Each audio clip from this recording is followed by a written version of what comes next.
మానవత శ్రీనివాస్ గారు. ఈయన ప్రకృతి, పర్యావరణం, మన కల్చరు, అలాగే మన దేశీయ ఆవులు, ప్రకృతి వ్యవసాయం అన్నిట్ల మీద ఎన్నో ఏళ్ళుగా పనిచేస్తున్నారు. ఈయన లండన్ నుంచి భారతదేశానికి, మన మన ఆంధ్రప్రదేశ్కి సైకిల్ మీద 2 సార్లు వచ్చారండి. 2 సార్లు అండి, 2 సార్లు సైకిల్ పర్యటన చేశారు. దేశాలు చుట్టుముట్ట ఈ మెసేజ్ని అంతా కూడా పాస్ చేసుకుంటూ ఆయన వచ్చారు. ఆయన ఈ ప్రకృతి వ్యవసాయాన్ని, పాలేకర్ గారి ప్రచారాన్ని ఆయన చాలా బాగా ఎన్నో ఏళ్ళ నుంచి చేస్తున్నారు. శ్రీ గురుభ్యో నమః. ముందుగా సభను వేదిక పెద్దలందరికీ నమస్కరిస్తూ ఈ అవకాశం ఇచ్చినటువంటి విజయరామ్ గారికి, అలాగే సభల ఆర్గనైజర్స్ అందరికి కూడా హృదయపూర్వకమైనటువంటి కృతజ్ఞతలు, అభినందనలు తెలియపరుస్తూ ఇటువంటి గొప్ప కార్యక్రమం ఆర్గనైజ్ చేయడం చాలా సంతోషకరంగా ఉంది. ఇంతకుముందు యాక్చువల్గా విజయరామ్ గారితో మాట్లాడుతూ ఇక్కడ ఈ కార్యక్రమం ఆర్గనైజ్ చేయడం అంటే ఇది ఒక మహాయజ్ఞంలాగా అనిపించింది నాకైతే. ఈరోజు ఇంతమంది మంచి వాళ్ళని, గొప్ప వాళ్ళని ఇక్కడ కలపడమే కాకుండా ఎంతో మందిలో ఒక ఉత్తేజాన్ని, ఉత్సాహాన్ని, నూతన ఉత్సాహాన్ని కలిగించి మళ్ళా మన ఒరిజినల్గా బ్యాక్ టు రూట్స్ వెళ్ళడానికి ప్రయత్నం చేయడం ఇది ఒక అద్భుతమైనటువంటి అవకాశం. మరి ఈ అవకాశాన్ని కల్పించినందుకు మరి ఇటువంటి అమృతమైన తుల్యమైనటువంటి ఆహారం సబల అనేటువంటిది మీకు అందరికీ తెలుసు. కామధేనువు, కల్పవృక్షం మనకి పాల సముద్రం నుంచి వచ్చి ఉన్నాయి. సో కామధేనువు సబలగా అన్నీ ప్రసాదిస్తూ, ఇప్పుడు అటువంటి కామధేనువు యొక్క నేము మీద ఇక్కడ కామధేనువులాగే, ఇక్కడ సబలా కార్యక్రమం కామధేనువులాగే ఎంతమంది వచ్చినా అమృత తుల్యమైనటువంటి ఆహారాన్ని అందించడం అనేటువంటి చాలా గొప్ప కార్యక్రమం ఇది. ఎందుకంటే ప్రకృతి వ్యవసాయం చేసేటువంటి మాకు అందరికీ తెలుసు, ఒక గింజ పండించాలంటే ఎంత కష్టమో. ఎవరైనా ఫుడ్ వేస్ట్ చేసి డస్ట్బిన్లో పడేస్తూ ఉంటారు చాలామంది ఇర్రెస్పాన్సిబుల్గా. అది చాలా బాధ కలిగిస్తూ ఉంటుంది మాకు. ఎందుకంటే ఒక గింజ పండించాలంటే ఎంత కష్టపడతామో ఇక్కడ ప్రకృతి వ్యవసాయం చేసేటువంటి రైతులందరికీ తెలుసు. కాబట్టి ఇక్కడ మనం నెక్స్ట్ తరాలకి నేర్పించాల్సింది ప్రకృతి యొక్క ఔన్నత్యము, గొప్పతనము, ప్రకృతిని తల్లిలాగా ఏ విధంగా నెక్స్ట్ తరానికి పరిచయం చేయాలనే ఉద్దేశంతో ఈ యొక్క సైకిల్ యాత్ర చేస్తూ ప్రచారం చేసుకుంటూ వెళ్ళాం. ఆల్మోస్ట్ 17 సంవత్సరాలుగా ఈ ప్రకృతి వ్యవసాయం చేస్తూ ఈ యొక్క దేశీ వంగడాలని మన సుభాష్ పాలేకర్ గారు విధానంలో పండిస్తూ, ముఖ్యంగా విజయరామ్ గారు ఆల్మోస్ట్ చాలా రకాలైనటువంటి దేశీ వంగడాలని చాలామంది రైతులకి పరిచయం చేయడం, అది ఒక గొప్ప కార్యంగా మనకి తెలిసిన రీతిలో రైతుల్ని ప్రోత్సాహపరుస్తూ ముందుకెళ్తూ ఉంటే మాకు ఎదురైన సమస్యలు ఏంటంటే ప్రతి గ్రామంలోనూ కూడా వ్యవసాయం చేసే రైతు లేడు అనేటువంటిది అర్థమైంది. అందరూ కౌలుదారులే, ఎవరు సొంత భూమి వ్యవసాయం చేయట్లేదు. మీ భూమి బలం పెంచుకోండి, మీరు ప్రకృతి వ్యవసాయం చేయండి అంటే మాకు ఈ సంవత్సరం మగత పోయడానికి వస్తే చాలు అనేటువంటి రైతులు మాత్రమే ఉన్నారు ఇప్పుడు. సో అందువలన ఈ యొక్క వ్యవసాయం ఇబ్బందుల్లో పడ్డది. కాబట్టి రైతులకి ప్రోత్సాహాన్ని ఇవ్వడానికి, ముఖ్యంగా ఎవరైతే వ్యవసాయం చేయటం లేదో వారందరూ కూడా తప్పనిసరిగా ప్రకృతికి సహజ సిద్ధంగా బ్రతకడానికి ప్రయత్నిస్తే నిజంగా మీరు ప్రకృతి వ్యవసాయం చేసినట్టే. అంటే జీవన విధానం ప్రకృతికి తగ్గట్టుగా నడుపుకుంటే. సో దానికోసం ప్రయత్నం చేస్తూనే ఈ సైకిల్ యాత్రలో ఆల్మోస్ట్ నేను 32,000 కిలోమీటర్ల సైకిల్ యాత్ర తిరుగుతూ ప్రతి గ్రామంలోనూ కూడా మనం వీలైనంత వరకు ఈ యొక్క ప్రచారం చేస్తూ నేను ఒక్కటే కోరుకుంది, save earth be healthy, save earth be healthy. ఇదే ప్రచారం. ప్రకృతిని రక్షించాలి, ఆరోగ్యంగా జీవించాలి. ఈ రెండు రిలేటెడే. ప్రసాద్ గారు చెప్పిన విధంగా భూమి ఆరోగ్యమే మన ఆరోగ్యం. భూమికి ఆరోగ్యం ఇస్తేనే మనం ఆరోగ్యంగా ఉండగలం. కాబట్టి భూమి ఆరోగ్యాన్ని మీ ప్లాస్టిక్లన్నిటిని అక్కడ భూమిలో తొక్కి ఈ జంక్ ఫుడ్స్ అన్ని లోపల దొక్కితే ఏమవుతుంది, ఇక్కడ ఆరోగ్యం పాడవుతుంది. అందుకని ఒక ప్రచారం సేవ్ ఎర్త్ బీ హెల్దీలో నేను కాలిఫోర్నియాలోను ఇతర దేశాల్లో చేసినప్పుడు no factory foods only farm foods అని చెప్పి ఒక ప్రచారం చేశాను.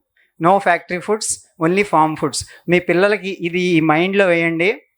ఫ్యాక్టరీల్లో తయారైన ఏదైనా విషమే ఆహారం కాదు అనేది ఒకటి. 2, ఆహారం అనేది పంట పొలంలో పండుతుంది. ఇది ప్రకృతి సహసిద్ధంగా ఎలా పండించాలి అనేటువంటిది వాళ్ళను పండించుకోవడం నేర్పించాలనే ఉద్దేశంతో ఈ యొక్క స్కూల్స్ కన్నిటికి ఆల్మోస్ట్ నేను 3000 స్కూల్స్ తిరిగాను. 3000 స్కూల్స్లో కూడా 150,000 మంది విద్యార్థులకి ఈ ప్రకృతి వ్యవసాయము, యోగ సాధన, మన యొక్క భారత సనాతన ధర్మం గురించి ప్రచారం చేస్తూ మన యొక్క బాధ్యత, ప్రకృతిపై మన బాధ్యత ఏంటి, తల్లిదండ్రులపై మన బాధ్యత ఏంటి, ఇదంతా మళ్ళా మానవతా విలువల్ని వెనక్కి తీసుకురావడానికి చేసినటువంటి ప్రయత్నంలో ఇలా చెప్తున్నా కానీ వినేటువంటి పరిస్థితుల్లో ఎవరో లేరనేటువంటి విషయం మనకు అర్థమవుతుంది. సైకిల్ యాత్ర చేయడానికి కారణం ఏంటంటే ఫస్ట్ మైండ్ ఓపెన్ చేయాలి, వినాలి మనుషులు. వాళ్ళకి వినేటువంటి ఉద్దేశం కూడా లేదు. ఇది నా జీవితం నా ఇష్టం అనేటువంటి ఉద్దేశం ఉంది, కానీ ఏది ధర్మము ఏది అధర్మము అనేటువంటిది పూర్తిగా మనిషి మర్చిపోయాడు. కాబట్టి ఈ కార్పొరేట్ స్కూల్స్ అన్నీ బోధించేదంతా కూడా ఈ యొక్క నీ ఇష్టం వచ్చినట్టు తిను, నువ్వు అందరితోటి పోటీగా పెరిగి నీ సొంత లాభానికి అంటే స్వార్థాన్ని నూరి పోసేస్తూ ఉన్నాయి. తల్లిదండ్రి అంటే విలువ లేదు. ఇంకా కార్పొరేట్లో చదివిన పిల్లలందరూ కూడా పరిస్థితి ఎలా ఉందంటే ఆరోగ్యం లేదు, వ్యక్తిత్వం లేదు. మా గురువుగారు స్వామి వివేకానంద చెప్పింది man making and character building education. ఈ man making and character building and education అనేటువంటిది అసలు ఏమిటో కూడా పూర్తిగా మర్చిపోయారు. అంటే వ్యక్తిత్వ వికాసమే నిజమైనటువంటి విద్య అనేటువంటిది పూర్తిగా మర్చిపోయారు. అంత సింపుల్గా దాన్ని సింప్లిఫై చేయడానికి నీ పంట నీ వంట నువ్వు చేసుకోలేదంటే నీ జీవితం పెంట అవుతుంది అనేటువంటి విషయాన్ని దీనిలో ప్రచారం చేస్తూ దీని మీద ఒక 20 ఏళ్ల రీసెర్చ్తో ఒక పుస్తకం రాసి పిల్లల కోసం దాంట్లో ప్రకృతి వ్యవసాయము, యోగ సాధన, నిజమైనటువంటి విద్య, జీవన విద్య అంతా కూడా దాంట్లో ఒక సిలబస్గా పెట్టి ఆ సిలబస్ మీద మొట్టమొదటిగా ఈ యొక్క సిలబస్ని యూకేలో నేను లండన్లో ఉండేటప్పుడు నేను సాఫ్ట్వేర్లో పనిచేస్తూ 1 సంవత్సరం ఒక స్కూల్ నడిపించాను. ఒక ఆఫ్టర్ స్కూల్ అనమాట, ప్రైవేట్గా స్టడీ సెంటర్ లాగా. అలా నడిపిస్తే 1 సంవత్సరంలో విద్యార్థులందరూ కూడా ఈ సిలబస్ తోటి పూర్తి ట్రాన్స్ఫర్మేషన్, వాళ్ళే కాదు వాళ్ళ ఫ్యామిలీని, వాళ్ళ పేరెంట్స్ని అందరినీ మార్చేశారు వితౌట్ ఎనీ జంక్ ఫుడ్స్. వాళ్ళ పంటలు అంటే వాళ్ళు ఎలా ప్రకృతి సహసిద్ధంగా పండించుకోవాలో నేర్చుకున్నారు. ఈ విధంగా ఆ సిలబస్ని అంతా తీసుకొచ్చి మళ్ళీ తెలుగులో పుస్తకం రాసి ఆ విద్యార్థికి విజయానికి రాజపదం మానవతా సంస్కార విద్య అని ఆ పుస్తకాన్ని అన్ని స్కూల్స్కి తీసుకెళ్తూ ఆ సిలబస్ని ఊరికి ఒక స్టడీ సెంటర్లా పెట్టి 1 year కోర్స్ ఆర్గనైజ్ చేస్తున్నాం. అంటే చిన్నప్పటి నుంచి వాళ్ళకి అవగాహన కలగాలి, చిన్నప్పటి నుంచి వాళ్ళ తిండి వాళ్ళు పండించుకోవడం అలవాటు చేసుకోవాలి. ఆ విధంగా పిల్లల్లో అభివృద్ధి చేస్తూ ముందుకెళ్తూ ఈ మధ్యకాలంలో ఇంత చేస్తున్న కార్పొరేట్ స్కూల్స్ మాత్రం ఏమాత్రం కూడా సపోర్ట్ చేయవి. ఎందుకంటే వాళ్ళ మీద బాగా రుద్దుతున్నారు నెగిటివ్ కాంపిటీషన్, వాళ్ళలో చాలా టెన్షన్, స్ట్రెస్ ఇవన్నీ పెరిగిపోతున్నాయి. చాలామంది ఆటిజం తోటి అనేక రకాల సమస్యలతోటి సతమతం అయిపోతూ ఉన్నారు. మీరు చూడండి, ఎవరైనా చూడండి, వాళ్ళలో ఎంతో స్ట్రెస్ ఉంటుంది. మా దగ్గరికి చాలామంది వైద్యానికి వస్తూ ఉంటారు. విశ్వమానవతా సంస్థ అనేది 34 సంవత్సరాలు అయింది స్టార్ట్ చేసి. వైద్యం, విద్య, వ్యవసాయం మారితేనే దేశం బాగుపడుతుంది అనేటువంటిది ఈ యొక్క సిద్ధాంతం. కాబట్టి వైద్యము, విద్య, వ్యవసాయం మారాలి. సో మారాలి అంటే ముఖ్యంగా ప్రతి వ్యక్తి, ప్రతి విద్యార్థి, చిన్నపిల్లవాడు, ప్రతి ఫ్యామిలీ కూడా వాళ్ళ పంటలు వాళ్ళు పండించుకోవడం అలవాటు చేసుకోవాలి ఎక్కడో.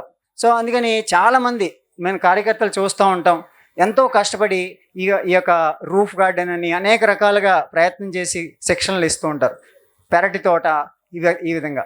కానీ ఎన్ని శిక్షణ ఇచ్చినా ఇవన్నిటికీ మూల కారణం ఏంటంటే మనిషి మైండ్ కంట్రోల్ లేక. మనిషి మైండ్ కంట్రోల్ చేసుకోవడానికే మనకి ఇచ్చినటువంటి యోగ విద్య, మనఃప్రశమనాయ ఉపాయ ఇది యోగా అని శ్రీరాముడికి వశిష్ఠ మహర్షి చెప్పారు. సో యోగ సాధన అనేటువంటిది ఒక ముఖ్యమైనటువంటి పాత్ర పోషిస్తున్నటువంటిది చాలామంది మర్చిపోయారు. మనం ఎన్ని చేద్దాం అనుకున్నా మన మనస్సు సహకరించాలి. మనసు సహకరించాలంటే సాధన చేయాలి. ఆ సాధన చిన్నప్పటి నుంచి కూడా విద్యలో భాగం చేయాలి. ఈ ఎక్స్పీరియన్స్ అంతా కూడా వాళ్ళు పనులు చేసుకుంటూ వాళ్ళ సెల్ఫ్ రిలయన్స్తో బతికినట్టయితే వాళ్ళకి అన్ని స్కిల్స్ వస్తున్నాయి. అంతేకాకుండా స్ట్రెస్ ఫ్రీగా చదువుకుంటున్నారు, వాళ్ళకి మంచి ఆరోగ్యంగా బతకగలుగుతున్నారు. ఎవరికైనా ఎవరిని ఏంటంటే స్పందించే హృదయం ఉంటుంది, అక్కడ సహాయం చేస్తున్నారు. అదే కార్పొరేట్ స్కూల్లో లక్షలు పెట్టి చదివిస్తున్నారు, కానీ వాళ్ళకి ఎటువంటి సంస్కారం ఉండట్లేదు, అంతే స్పందించే హృదయం లేదు, హెల్ప్ చేసేటువంటి స్కిల్సే లేవు. ఎవరికైనా ఏమన్నా అయితే ఏం చేయాలో కూడా వాళ్ళకి తెలియదు. అలాంటి పరిస్థితుల్లో వాళ్ళు ఉంటున్నారు. కాబట్టి చిన్నప్పటి నుంచి కూడా వాళ్ళకి సేవ అనేటువంటిది ఒక భాగంగా ఉండాల్సినటువంటి అవసరం ప్రతి వ్యక్తికి ఉన్నది. సో ఇక్కడ చూడండి, ఇంత ప్రోగ్రామ్ ఆర్గనైజ్ చేయాలంటే ఎంతమంది వాలంటీర్స్ ఎంత కష్టపడుతున్నారో ఒకసారి ఆలోచించండి. గురుకులాల నుంచి పిల్లలు వచ్చారు, వాళ్ళు ఇక్కడ వాలంటీర్ చేసి ఎంతో నేర్చుకుంటా ఉన్నారు. వాళ్ళు కూడా అంటే ఇక్కడ వచ్చి నేర్చుకోవడం వల్ల ఏ కార్పొరేట్ స్కిల్ నుంచి అయినా వచ్చి చేస్తున్నారా చూడండి. అంటే వాళ్ళ ఉద్దేశం ఏంటి, వాళ్ళు ఏ విధంగా నేర్చుకుంటారంటే ప్రకృతి సహజసిద్ధంగా ఇంతమంది నుంచి ఇంత జ్ఞానాన్ని నేర్చుకోవడం ఎక్కడైనా సాధ్యమవుతుందా? పుస్తకాలు చదివి నేర్చుకోవడం కుదురుతుందా? ఒక క్లాస్ రూమ్లో కూర్చోవడం నేర్చుకుని కుదురుతుందా? మరి పిల్లలకి ఎందుకు నేర్పించట్లేదని మనం చెప్పండి. మరి ఇంత జ్ఞానాన్ని ఎలా పంచాలి అంటే ఇది ఎక్స్పీరియన్స్ అయితేనే కదా తెలిసేది వాళ్ళకి. ఇంట్లో కూర్చోబెట్టి బ్రెయిన్ వాష్ చేస్తే వాళ్ళు ఏమనుకుంటారు చెప్పండి? వాళ్ళకి అందరికీ మళ్ళీ నెగిటివ్ ఇంప్రెషన్ కలుగుతుంది. కాబట్టి పేరెంట్స్ అందరూ కూడా ఈ అవకాశాన్ని మనం ఉపయోగించుకోవాలి, ఇలాంటి వాటిని కూడా.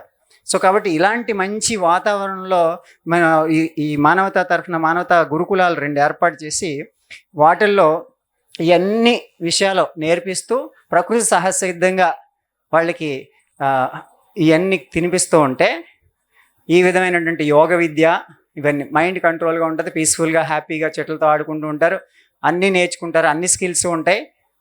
ఒకటి మీరు చూడండి, ఏ ఫ్యామిలీలో కూడా మెడికల్ ఎక్స్పెన్స్ 0 ఉండదు. మా స్కూల్ పిల్లలందరికీ కూడా మెడికల్ ఎక్స్పెన్స్ 0, హాస్పిటల్ ఖర్చు 0. ఆయన 15 ఏళ్ళ నుంచి 18 ఏళ్ళ నుంచి హాస్పిటల్కి వెళ్ళలేదన్నారు. దానికి కారణం మీరు గమనించారు, వెనక ఉన్నటువంటి కారణం లైఫ్ స్టైల్. ప్రకృతి సహజసిద్ధంగా జీవిస్తూ ఉన్నారు. మరి ఇంత ప్రకృతి సహజసిద్ధంగా జీవించేటువంటి ఎగ్జాంపుల్స్ అన్నీ మనం వింటున్నాం, మళ్ళీ కార్పొరేట్ స్కూల్స్లోనే దోస్తున్నాం. ఇంకా మన జీవితాలు అయిపోయాయి, ఇంకా మన నెక్స్ట్ తరాలకైనా సరైన జీవితం అందించాలి. కాబట్టి వాళ్ళకి అందించడం కోసం మనం చేసే ప్రయత్నం ఏంటంటే ఈ యొక్క నిజమైనటువంటి విద్య ఎక్కడ అందుతుందో అలాంటి చోటకి పిల్లల్ని తీసుకెళ్ళడం, పిల్లలకి అటువంటి విద్యనివ్వడం, మంచి ఆరోగ్యము, మంచి విద్య ఎప్పుడు అయితే మనం ఇచ్చి వ్యక్తిత్వము ఎప్పుడైతే ఇచ్చామో అది ఒకటే ఆస్తి. దానికోసమే ప్రసాద్ గారు చెప్పిన ఎగ్జాంపుల్, మీరు ఒక తోట వేసి మీ పిల్లలకి పెట్టండి అని చెప్పి వాళ్ళకి ఇవ్వగలిగేటువంటి ఆస్తి అది ఒకటే. ఎందుకంటే దానివల్లే ప్రకృతి సహజసిద్ధంగా పండించడం వల్ల కదా ఆరోగ్యం వచ్చేది. ఎవరో పండించకుండా అన్నీ బయటకు ఉంటే ఏది నమ్మగలం? ఎన్ని అడల్ట్రేటెడ్ ఫుడ్సే. కాబట్టి బయట ఏది నమ్మలేం. అందుకని మన పంట మనమే పండించాలి, మన వంట మనమే చేసుకోవాలి. అది చిన్నపిల్లల నుంచి కూడా అది అలవాటు కావాలి. అది చిన్నపిల్లల దగ్గర నుంచి కూడా మన పంట మన వంట మనకు అలవాటు కావాలి. అది ముఖ్యమైనటువంటి విద్యలో ముఖ్య భాగం. కాబట్టి ఇప్పటి నుంచి కూడా పిల్లలకు అలవాటు చేయండి. అది కూడా ఆరోగ్యకరంగా వండుకోవడం ఎలాగ నేర్పించండి. కొన్ని శైలేంద్ర గారు ఎగ్జాంపుల్స్ చెప్పారు. అసలు ఈ రోజుల్లో ఉడికించడమే రావటం లేదు. ఒక కర్రీ తయారు చేస్తే వెజిటబుల్స్ని కట్ చేసి కడగాల, కడిగిన తర్వాత కట్ చేయాలి, కడిగిన తర్వాత కట్ చేయాలి, కడిగిన తర్వాత కట్ చేస్తాం. కానీ చాలామంది ఏం చేస్తూ ఉంటారంటే కట్ చేసి కడుగుతూ ఉంటారు. దానివల్ల ఏమవుతుంది? దాంట్లో ఉన్న సారం అంతా పోతుంది. తర్వాత దాన్ని తీసుకెళ్ళి ఆయిల్లో వేయిస్తూ ఉంటారు. దాన్ని చేస్తే ఏమవుతుంది? దాని టెంపరేచర్ ఎంత అవుతుంది? దాని న్యూట్రిషన్ ఏమవుతుంది? ఒకసారి ఆలోచించాలి. ఎప్పుడు కూడా వెజిటబుల్స్ని స్టీమింగే చేయాలి తప్ప ఆయిల్లో వేయించకూడదు, నీళ్లలో ఉడికించకూడదు. ఇది చాలామందికి తెలియదు. కేవలం ఆవిరి మీద ఉడికించడం మాత్రమే అది పద్ధతి. ఉడికించిన తర్వాత దాన్ని తాలింపు కావాల్స్తే వేసుకోవచ్చు, లేదంటే చింపుగా నువ్వుల పొడి, పల్లీల పొడి ఇలాంటివి వేసి సింపుల్ కర్రీ చేయడం ఒక 10 మినిట్స్లో మా పిల్లలందరూ చేస్తారు అది. 10 మినిట్స్లో టేస్టీ కర్రీ చేసుకోవచ్చు. ఏమి చేయాల్సిన అవసరం లేదు. ఒక నూనె అవసరం లేదు, ఒక ఇది అవసరం లేదు, ఏం అవసరం లేదు. పల్లీల పొడి, నువ్వుల పొడి వీటిని వేసుకుని చేసే విధంగా అలా ఆర్గనైజ్ చేయొచ్చు. మరి అలాంటి సింపుల్ పద్ధతులను కూడా ఇంట్లో మీరు చేస్తూ మీ పిల్లలకు నేర్పిస్తూ ఉంటే బయట ఎందుకు తింటారు చెప్పండి? ఒక్కసారి ఆలోచించండి. మా అమ్మగారు చాలా మహాతల్లి అని చెప్తూ ఉంటాను. ఎందుకో తెలుసా? మా అమ్మగారు మాకు చిన్నప్పుడు ఒకటి చెప్పేవారు, బయట తినడం అనేటువంటిది మహాపాపము అని. బయట ఏది తిన్నా సరే, మీరు హోటల్లో తినడం మహాపాపం, బయట ఏదైనా షాపుల దగ్గర కొనుక్కు తినడం మహాపాపమే. అది తినకూడదు. అంటే ఇంక బయట ఏం తినడానికి లేదు కదా, మరి ఇంట్లోనే తినాలి. ఇంట్లో ఏం తినాలి? పండించాలి. నేను చిన్నప్పుడు నా హై స్కూల్ చదువుకున్నప్పుడే మా పెరటిలో, ఇంత పెరటిలో ఒక ఊరికి సరిపడగా వెజిటబుల్స్ పండించానండి. అప్పుడు ఇంకా నాకు సుభాష్ పాలేకర్ గారి పరిచయం కాదు, కానీ మాకు ఆవులు ఉండేవి. ఆవు పేడతోటి పండించి, అప్పుడు జీవామృతం నాకు తెలియదు. జీవామృతం తెలవకుండానే కేవలం ఆ పెంట ఎరువుతోటే పెరట్లో మా ఇంటికి కాదు, మా మొత్తం అందరికీ పంచి పెడతా ఉండవు. చిక్కుడుకాయలు, తర్వాత వంకాయలు, టమాటాలు, ఇంక ఏ వెజిటబుల్స్, బీరకాయలు, కాకరకాయలు, చిన్న స్థలంలో. నేను ఇది ఎక్కడ చూశానంటే, లండన్ నుంచి ఇండియాకి సైకిల్ యాత్ర చేస్తున్నప్పుడు నేను ఆ రోజు ఎక్కడుండాలో తెలియక హంగేరీలో నేను సైకిల్ యాత్ర చేస్తూ ఆ రోజు ఈవినింగ్ అయిపోతుందో కొండల్లో చిక్కిపోయాను. ఒక దేవుళ్ళలాగా అట్నుంచి ఒక ఆయన సైకిల్ వేసుకొస్తూ ఆగి, ఎక్కడ ఎవరో లేరు, నిర్మానుష్యమైనటువంటి ప్లేస్. ఆ ప్లేస్కి వచ్చి ఆపి ఆయన ఏం చేశాడంటే, మీరు ఎక్కడికి వెళ్తున్నారు, ఈ టైంలో ఇలాంటి నిర్మానుష్యమైన ప్లేస్లో ఉన్నారు, మీరు మా ఇంటికి రండి అని చెప్పి ఆయన ఇంటికి తీసుకెళ్ళారు. అక్కడ తీసుకెళ్తే ఆయన ఎవరంటే అగ్రికల్చర్ సైంటిస్ట్. ఆర్గానిక్ ఫార్మింగ్ మీద ఆయన రీసెర్చ్ చేస్తూ అక్కడ గవర్నమెంట్కి పనిచేస్తున్నారు. ఆయన పనిచేస్తూ అంతే అంతే సైజు దీంట్లో పండ్లు, ఆకుకూరలు, కాయగూరలు ఇవన్నీ కూడా వాళ్ళ ఇంటికి సరిపడే కదండి. నేను చెప్పాను కదా, ఒక ఊరికి సరిపడే కానీ అన్నీ పండిస్తున్నారు ఆయన. అప్పుడు ఆయన అనుభవాలన్నీ ఆ రోజు మేము అందరం షేర్ చేసుకొని అక్కడ ఒక మీటింగ్ పెట్టి ఈ అగ్రికల్చర్ మీద, అంటే ఇలా జపాన్లో నేను సైకిల్ యాత్ర చేసినప్పుడు కానీ, ఇక్కడ కానీ జపాన్ ఆర్గానిక్ రీసెర్చ్ రైతులందరితోటి కూడా నేను కలిశాను. ఫుకువాకా విలేజ్కి వెళ్ళాను, సైకిల్ యాత్ర చేసుకుంటూ వెళ్ళాను.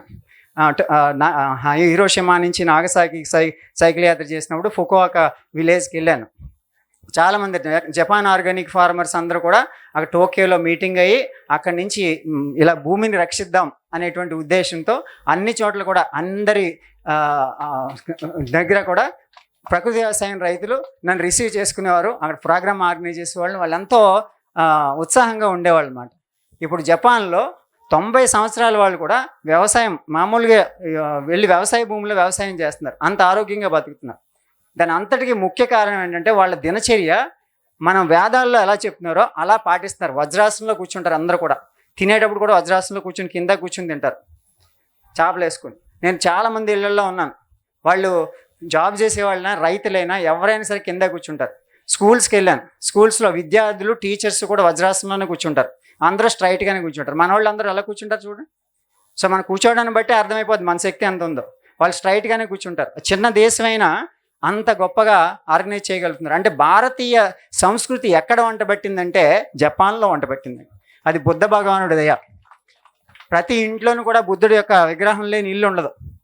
అంత చక్కగా వాళ్ళు ఫాలో అవుతున్నారు. వజ్రాసనంలో కూర్చోవడం వల్ల వాళ్ళకి మేధస్సు కరెక్ట్గా ఉంటుంది, మైండ్ కంట్రోల్లో ఉంటుంది. వాళ్ళు ఎప్పుడు కూడా ఎవరిది ఉచితంగా తీసుకోరండి. ఇంతకుముందు ఆ స్వామి చెప్పారు కదా, అపరిగ్రహం, ఎవరి నుంచి ఏది ఉచితంగా తీసుకోకూడదని. కాబట్టి ఇక్కడికి అందరికీ వచ్చాం, ఇక్కడంతా సభల భోజనాలు చేసాం, ఉచితంగా తీసుకోవద్దు, దీనికి అందరికీ కంట్రిబ్యూట్ చేసేద్దాం.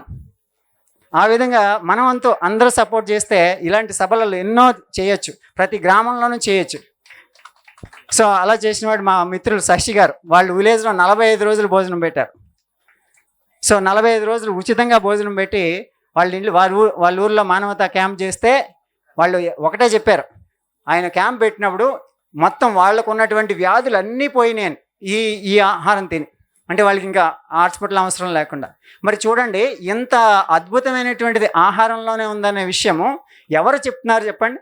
కేవలం ప్రకృతి వ్యవసాయం రైతు మాత్రమే చెప్పగలుగుతున్నారు. సో మరి చూడండి, మరి అలాంటప్పుడు మనం ముఖ్యంగా జాబులు చేసే వాళ్ళకి, వ్యవసాయం చేయనటువంటి వాళ్ళకి నేను చేతులెత్తి నమస్కరించి కోరుకునేది ఏంటంటే, ప్రకృతి వ్యవసాయం చేసే రైతులకి మీరు సహకారం అందించి మీరు భోజనం అంతా కూడా అక్కడి నుంచి వ్యవసాయ క్షేత్రం నుంచి వచ్చేటట్టు చూసుకుంటే కనుక మీరు ఎంతో సహకరించిన వారు అవుతారు. కాబట్టి దయచేసి దీనికి సహకరించగలరు. సో మీకు విద్యలో కానీ, వైద్యంలో కానీ, తర్వాత వ్యవసాయంలో కానీ ఎటువంటి శిక్షణ కావాల్సి వచ్చినా ప్రపంచంలోనే మొట్టమొదటి యూనివర్సిటీ ఫర్ హ్యుమానిటీ, మానవత్వానికి వేరే యూనివర్సిటీలు లేవండి ఇప్పటి వరకు, అందుకని చెప్పి మొట్టమొదటిగా యూనివర్సిటీ ఫర్ హ్యుమానిటీ అనేటువంటిది ఒక 60 ఎకరాల్లో ఏర్పాటు చేసి హైదరాబాద్ దగ్గర మహబూబ్నగర్లో అక్కడ ఇవి వ్యవసాయ విధానాన్ని 60 ఎకరాల్లో ప్రాక్టీస్ చేస్తూ 35 రకాల పండ్లు, 450 రకాల ఔషధ మొక్కలు ఇవన్నీ పెంచుతూ ఇప్పుడు ఏ వైద్యానికైనా, ఏ వ్యాధికైనా ఎటువంటి మందులు లేకుండా ఇన్నిన్ని మందులు వేసుకుని వస్తారు. వారం రోజులు కంప్లీట్ ఏ మందు, ఒక్క మెడిసిన్ లేకుండా క్యూర్ అవుతుంది. ఎలా క్యూర్ అవుతుంది? ప్రకృతి యొక్క మహత్యం. అందుకే నేను అందరినీ కోరుకునేది, చెట్లు పెంచండి. ఎంతో అద్భుతం ఉంది చెట్లలో. కాబట్టి ప్రతి క్షేత్రంలో కూడా ఆయన చెప్పినటువంటి 5 లేయర్ మోడల్ ఫాలో అయ్యి చక్కగా ఎంతో ఈ చెట్ల ద్వారా వచ్చినటువంటి ఆ యొక్క ఫలాల్ని స్వీకరిస్తూ, ఆ యొక్క మెడిసినల్ గాలినంతని పీలుస్తూ ప్రకృతిని రక్షించండి, ఆరోగ్యాన్ని రక్షించుకోండి. మానవతా శ్రీనివాస్ అంటే తెలుస్తుంది, నా పేరు అల్లూరి శ్రీనివాస్ చౌదరి. అయితే మానవతా శ్రీనివాస్ అని నాకు నామకరణం. ఎందుకంటే మానవతనే నా యొక్క జీవితం, పూర్తిగా నా జీవితాన్ని దానికే అంకితం చేసుకున్నాను. 9704569932 www.manavata.org లేదంటే గూగుల్లో మానవతా శ్రీనివాస్ అని కొట్టినా కానీ మీకు నా యొక్క లండన్ టు ఇండియా సైక్లింగ్ గురించి వస్తుంది. నేను ఇదే మాటలో యాక్చువల్గా నేను యునైటెడ్ నేషన్స్లో కూడా మాట్లాడడానికి అవకాశం ఇస్తే జెనీవాలో 2012లో ఒక 5 నిమిషాలు నేను ఈ యొక్క స్పీచ్ ఇవ్వడం జరిగింది సస్టైనబుల్ రూరల్ డెవలప్మెంట్ మీద. సో ప్రతి దేశము మారాలి అనేటువంటిది ఉద్దేశం. అంటే భూమిని రక్షించబడాలంటే ప్రతి దేశంలోనూ కూడా ఇలా సస్టైనబుల్ ప్రాక్టీస్ చేయాలనే ఉద్దేశంతో విద్య, వైద్యం, వ్యవసాయం మార్చమని చెప్పి ఈ యొక్క సందేశాన్ని ఇంటర్నేషనల్ ప్లాట్ఫామ్ మీద అందించడానికి అవకాశం కల్పించినందుకు అది భగవంతుని యొక్క దయ. Thank you. నమస్కారం. ఇక్కడ ఈస్ట్ గోదావరిలో ఒకటి ఉన్నదండి, రాయవరం మండలం లొల్ల. అలాగే వనపర్తి జిల్లా కొత్తకోట నాటవల్లి గ్రామంలో ఒకటి ఉన్నది. మరిన్ని అప్డేట్స్ కోసం బ్యాక్ టు రూట్స్ యూట్యూబ్ ఛానల్ని సబ్స్క్రైబ్ చేసుకోండి.